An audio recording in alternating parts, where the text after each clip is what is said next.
we are delighted to say officially welcome to the Manchester United family. Thank you very much. Congratulations. Yeah.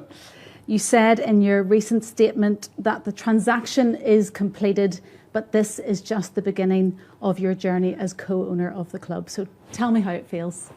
Oh, I mean, it feels wonderful, obviously. You sort of have to pinch yourself a little bit. It's not something I could never have contemplated when I was younger, obviously. So it is a bit of a boyhood dream, I suppose, that they're not supposed to come true, but in this case, obviously, it did.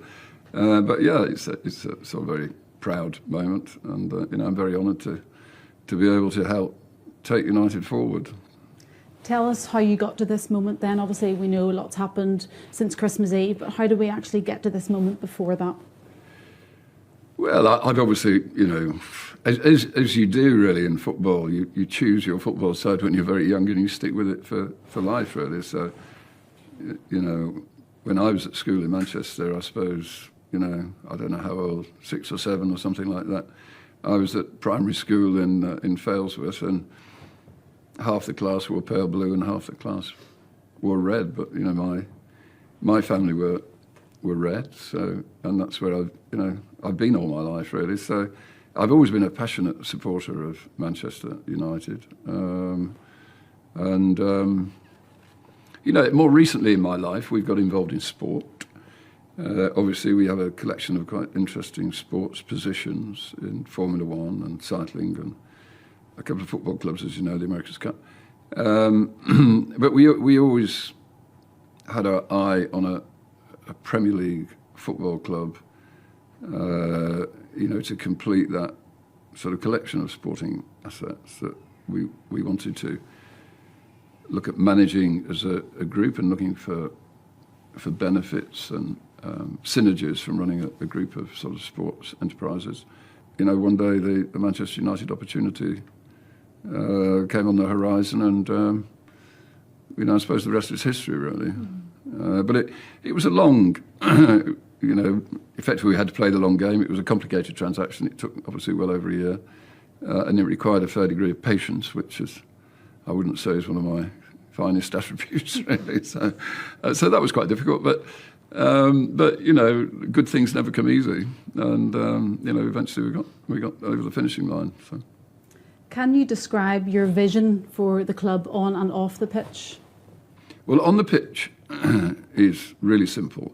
I think the only interest we have is in winning football matches and competing for the Premier League and competing for the Champions League. So that's our only interest in being involved in Manchester United. That is what Manchester United is about. It's, maybe I'm slightly biased, but I think it's the biggest and the greatest and the most well-known football club in the world. So it should always be competing for, the league title and the Champions League title, always. So that's how we have to measure ourselves in terms of what our expectations off the pitch, if you like. That's just about values, I think. And Manchester United does stand for certain values. It's got a style of football. It's got, a code of values by which people have to respect. So we would expect people to do that. What can people and fans expect from the equity injection then? I know there's been lots of talk about Old Trafford, for example. Can you tell us a little bit more about that? If you look at our role at Manchester United, there are two key issues that we have to address. One is the football, which is performance on the field, really, which is always going to be our priority with Manchester United. But the second big issue, really, in the club, which a lot of people talk about and are conscious of, is where the stadium sits today. The stadium, it's an impressive stadium, and it's the largest Premier League stadium in the country, second largest stadium in the country to Wembley, I suppose. But it's not quite of the standard you would expect of Manchester United today, and it's fallen behind. Maybe 20 years ago it was, but today it's fallen behind. So we do need to look at the way forward for the stadium, the redevelopment of that stadium. There are clearly, 2 roads we could take. We could refurbish the existing stadium, or we could look at building a new stadium, and that's what we're looking at the moment. And what about Carrington Training Complex? Has that been in your mind as well? Yeah, but I think it's secondary to Old Trafford. Carrington is fairly impressive, I think. I quite like Carrington as a facility. I think there are things that we can do to improve it, but I don't think they're of the magnitude that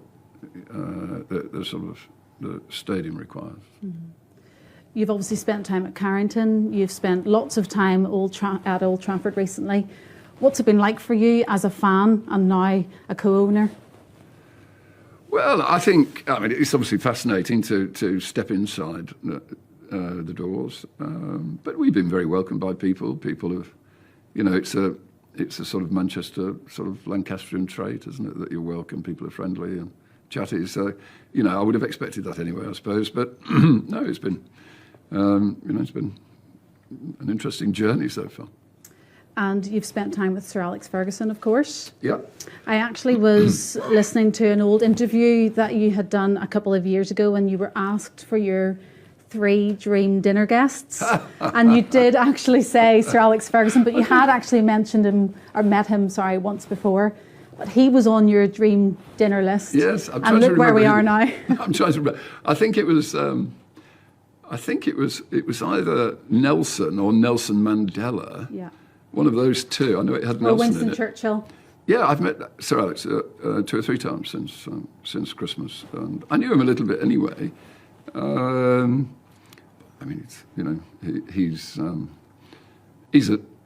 the world's iconic coach, and he's just an essential part of that Manchester United history. I mean, he has made history for Manchester United in those 27 years he was there, really, and he was the greatest manager of his generation. In terms of immersing yourself into the club and meeting Sir Alex Ferguson, that's what it's all about, isn't it? And as I said, you've been attending matches. What have you thought of the atmosphere at Old Trafford recently?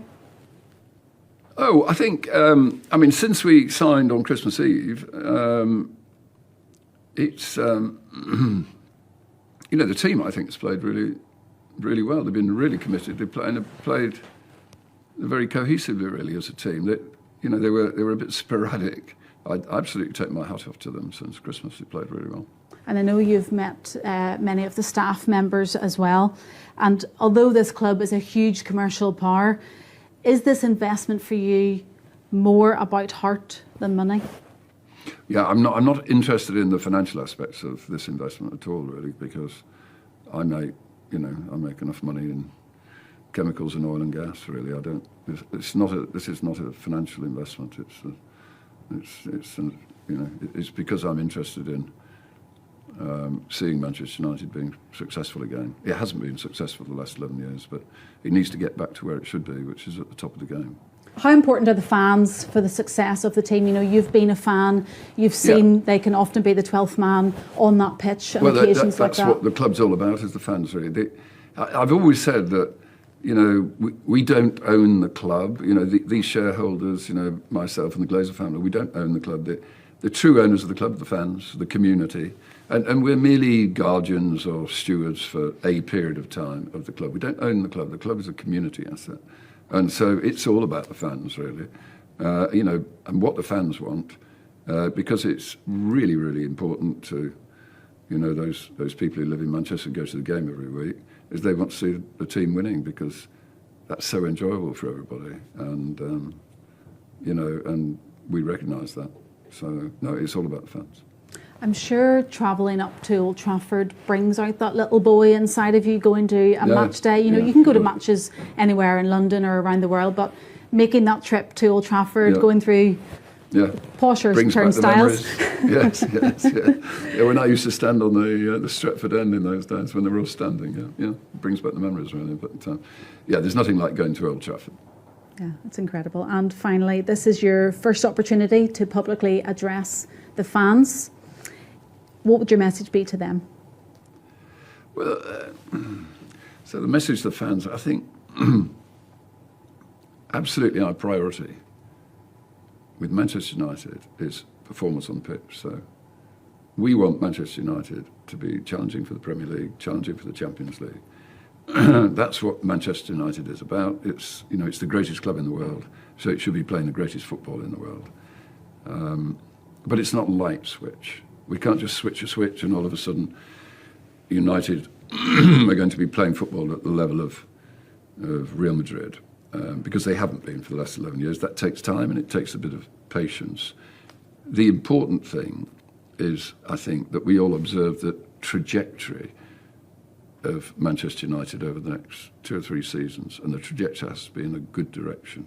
So I think that's how I think we should be measured. People, I would ask for a bit of patience, but ultimately, you know, the performance of the club does sit on our shoulders, my shoulders particularly, but also, you know, Dave Brailsford, who's going to be intimately involved, and the rest of the people at the club, obviously.